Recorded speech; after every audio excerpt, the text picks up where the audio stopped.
अपनी स्टडीज के लिए 10 घंटे का टाइम टेबल आप कैसे बना सकते हैं और डेली बेसिस पे प्रैक्टिकली उसको कैसे फॉलो किया जा सकता है, आज के इस वीडियो में क्लास में हम उसके बारे में बात करेंगे। जैसा कि आपको दिख रहा है कि 10 आवर्स टाइम टेबल, ये हमारी टेबल है, कैसे हम इसको बना सकते हैं। देखिए, जब मैं अपनी प्रिपरेशन में था, I have given 6 preliminary examination UPSC, and उस दौरान मैंने लगातार, जैसे 2014 से लेकर 19 तक जब पढ़ाई की फेज में थे, तब एग्जाम दिए, लगातार प्रिपरेशन में रहे। तो मुझे रियलाइज हुआ कि एक प्रैक्टिकल जो अप्रोच रहती है, जिसमें आप एक रेगुलर बेसिस पे पढ़ सकते हैं, उसमें 8 से 10 घंटे एक स्टूडेंट को पढ़ना पड़ता है अगर वो फुल टाइम प्रिपरेशन में है। तो अगर आप जॉब के साथ हैं तो हो सकता है 5 से 6 घंटे आप पढ़ें, बट अगर एक स्टूडेंट है तो 8 से 10 घंटे आपको निकालने पड़ेंगे। बट अब क्योंकि यूपीएससी प्री आपका आने वाला है, 25 मई को पेपर है, तो आपको ट्राई करना पड़ेगा कि 10 घंटे तो आप उसके लिए निकाल पाए। बट अगर इन एन एवरेज भी अगर आप अगले एग्जाम को टारगेट कर रहे हैं, तो हम ये समझेंगे कि 10 घंटे के स्लॉट्स आपको किस तरीके से अपने टाइम टेबल में बनाने हैं। तो इसमें देखिए, सबसे पहले तो ये है कि आप कब उठते हैं, उस पर भी सारी चीजें डिपेंड करती हैं। कई स्टूडेंट हैं जो रात में पढ़ते हैं, कई स्टूडेंट हैं जो अर्ली मॉर्निंग पढ़ते हैं। मैं अपना एग्जांपल लेता हूं। For example, I used to get wake up at 4 AM। तो अब देखिए, जो जल्दी उठेंगे तो आप भी ट्राई कर सकते हैं, मतलब 4 नहीं तो 5 बजे तक आप उठ जाएं। और अर्ली मॉर्निंग क्योंकि साइलेंस रहता है, कोई डिस्टर्बेंस नहीं रहती, आप तुरंत उठते ही 15-20 मिनट के अंदर अंदर पढ़ना स्टार्ट कर सकते हो। अब इसमें सबसे यही कि डिस्ट्रैक्शन फ्री जो पढ़ाई है, वही आपका आउटपुट जो है वो क्रिएट करेगी। अब देखो, जब आप एक पूरा साइकिल कंप्लीट करेंगे तो आपको समझना है आपके पास है टोटल 24 आवर्स, ठीक है। तो ऑन एन एवरेज अगर मान लो आप 8 घंटे एक इंसान है जिसको सोने के लिए चाहिए, उसके अलावा जैसे मान लीजिए खाना पीना है, नहाना धोना, तो आपको 2 घंटे उसमें भी लगेंगे। तो मान लीजिए 10 घंटे आपके यहाँ से निकल गए हैं, अब भी आपके पास 14 आवर्स जो है वो बचे हुए हैं। उसमें भी हम ये मान लेते हैं कि आप थोड़ा एंटरटेनमेंट में या फिर एक्सरसाइज वगैरह करेंगे, तो उसके लिए भी आपको कुछ टाइम पीरियड मान लो चाहिए। तो ये 2 घंटे और मान लो, और 2 घंटे आप और मान लो बफर लेके चलो, तब भी आपके पास इफेक्टिवली 10 घंटे जो है वो बचते हैं पढ़ाई के लिए। अब देखिए, सबसे इंपॉर्टेंट चीज ये रहती है कि हम अपने आप को कितना डिसिप्लिन रह पाते हैं। तो आपको एक चीज समझनी पड़ेगी, जो मोटिव आप अपने प्रिपरेशन के लिए लेके चल रहे हैं, आप अपनी लाइफ के लिए लेके चल रहे हैं, आप उसके लिए कितना सीरियस हैं। अब कई बार हम डिस्ट्रैक्ट हो जाते हैं, उसके पीछे मेन कारण यही होता है कि हम उतनी गंभीरता को नहीं समझ पाते। अदरवाइज वो जो डिस्ट्रैक्शन है वो आपके मिनिमम से मिनिमम रहेंगे। देखिए, अब इस टाइम टेबल को बनाने के लिए आप अलग अलग ब्लॉक्स बना सकते हैं। मैं छोटे छोटे ब्लॉक्स में बात करता था कि मान लो एक ब्लॉक बनाया पढ़ाई का, बिल्कुल सीरियस पढ़ाई की, हाँ भाई सुबह हमने एक ब्लॉक लिया। जैसे मान लो जनरली या तो आप हो सकता है कि एक सब्जेक्ट को लेके चल रहे हैं, या फिर 2 सब्जेक्ट्स को भी लेके चल सकते हैं। यूपीएससी के हिसाब से बात करें, मान लीजिए जीएस है, तो जीएस का आप रेगुलर बेसिस पे 2 सब्जेक्ट्स लेके चल सकते हैं। मान लो 4 बजे आप उठे, 4:30 से लेके आप डायरेक्टली आप पढ़ाई करें कि भाई 6:30 तक तो मुझे पढ़ना ही पढ़ना है। 2 घंटे का एक ब्लॉक बना, तो 2 घंटा ये है, इसमें आप सब्जेक्ट 1 लेके चले, कोई भी सब्जेक्ट जो आप पढ़ना चाहते हैं अर्ली मॉर्निंग, ठीक है, डिपेंड करता है, आप उसको पढ़ सकते हैं। तो पहला ब्लॉक हो गया। उसके बाद आप एक छोटा सा ब्रेक ले सकते हैं, 30 मिनट्स का ब्रेक ले सकते हो, हल्का फुल्का सा ब्रेकफास्ट कर सकते हो। तो उस ब्रेक के बाद आप मान लो 30 मिनट आपने गैप लिया, 7 टू आप 10 का एक ब्लॉक बनाए, ठीक है, 7 से लेके 10 बजे तक का। अब ये 7 to 9 का भी हो सकता है, अलग अलग स्टूडेंट्स के लिए अलग अलग रहेंगे।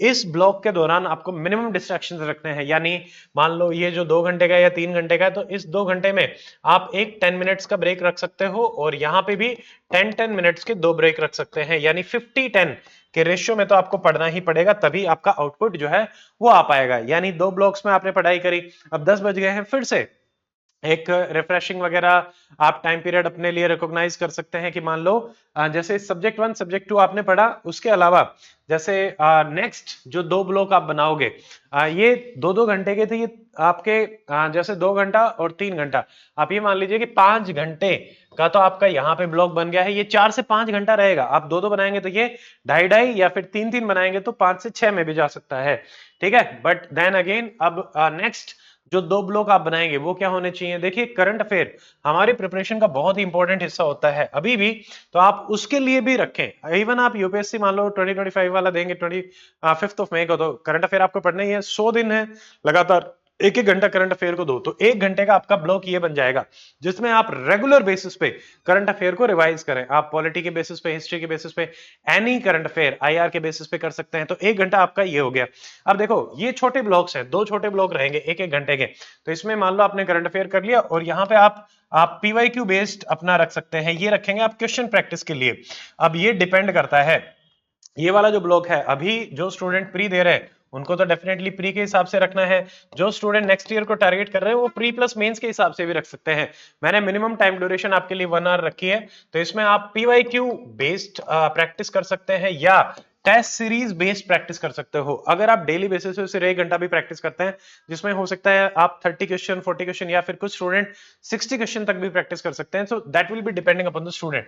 बट रेगुलर बेसिस पे इसको करो रेदर देन मतलब वो और ज्यादा इफेक्टिव रहेगा।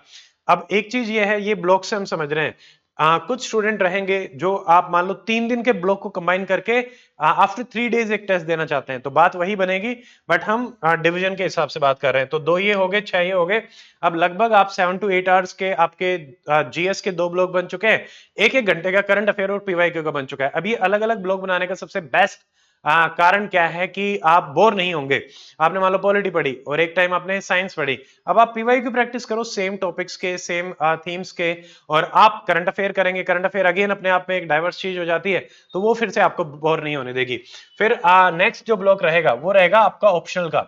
अब क्योंकि जो स्टूडेंट प्री देंगे वो उन्हें ऑप्शनल का ब्लॉक बनाने की आवश्यकता नहीं है, वो अपना उन्हीं जो अपना ब्लॉक 1 और 2 था उसमें अपना टाइम ड्यूरेशन को इंक्रीज कर सकते हैं।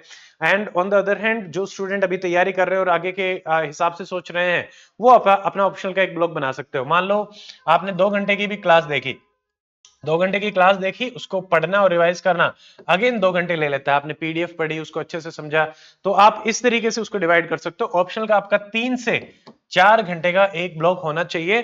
तो फिर अगेन आपके पास नई नई चीजें पढ़ने के लिए, तो आप उसमें फिर बोर नहीं होंगे और यहाँ पे एफिशिएंसी काफी ज्यादा आती है। ठीक है, एक ब्लॉक जो मैंने खाली रखा है इसके पीछे हमारा मेन वो था कि आप इसमें मतलब एक चीज को रिकॉग्नाइज करें कि कोई भी ऐसी चीज जो बाकी जो ब्लॉक्स हैं उनमें से आप फिट कर सकते हैं, या फिर आप एक्सरसाइज के लिए भी इसको डाल सकते हैं। क्योंकि हमने मेजर जैसे जीएस कवर कर लिया, आप पीवाईक्यू हो गए हैं, या प्रैक्टिस वाला जो ब्लॉक है आप उसको भी बढ़ा सकते हो। यहाँ पे प्रैक्टिस आप मान लो 2 घंटे करना चाहते हैं, अलग अलग फॉर्मेट में करना चाहते हैं, तो ये भी आपका हो सकता है। ठीक है, एंड लास्ट में एक और चीज है जो मैं कहना चाहता हूं स्टूडेंट्स को, कि आपको at least 30 minute to 40 minute exercise जरूर करनी है।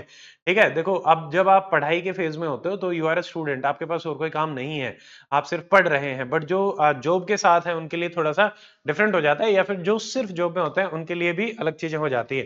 तो आपको करना ही क्या है, आपके पास मेजरली ले दे के 3 काम है, एक आपको पढ़ाई करनी है, एक आपको सोना है और एक आपको एक्सरसाइज करनी है।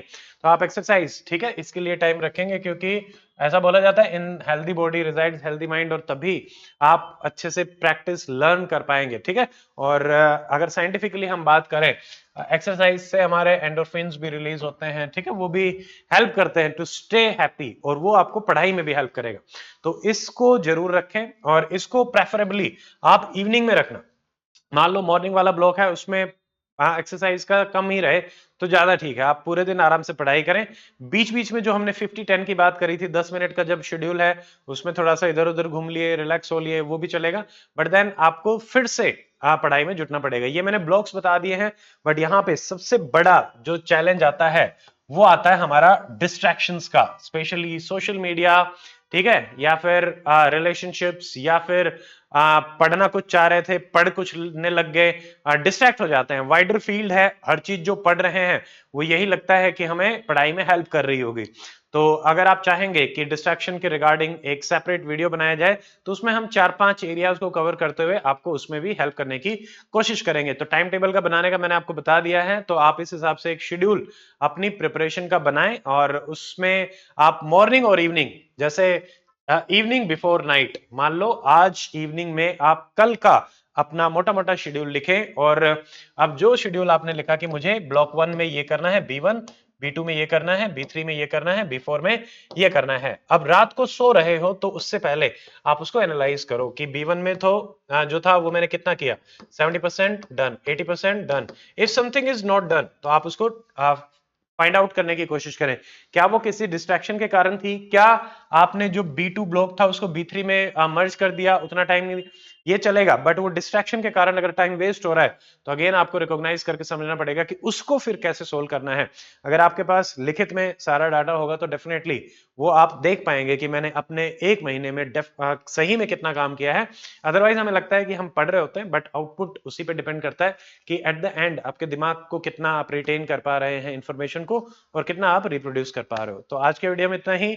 अगर डिस्ट्रैक्शन के रिगार्डिंग भी आप प्रॉब्लम फेस कर रहे हैं तो आप वो प्रॉब्लम भी कमेंट करें, ताकि हम ऐसा भी समझ पाए, कुछ प्रॉब्लम हमें पता है, कुछ प्रॉब्लम हो सकता है आपकी यूनिक हो, तो मैं उनको भी ट्राई करूंगा एड्रेस करूं नेक्स्ट वीडियो में। तो अगले वीडियो में मिलते हैं। Till then stay fit, stay healthy, आराम से पढ़ते रहो बिना भटक लिए। टेक केयर, जय हिंद।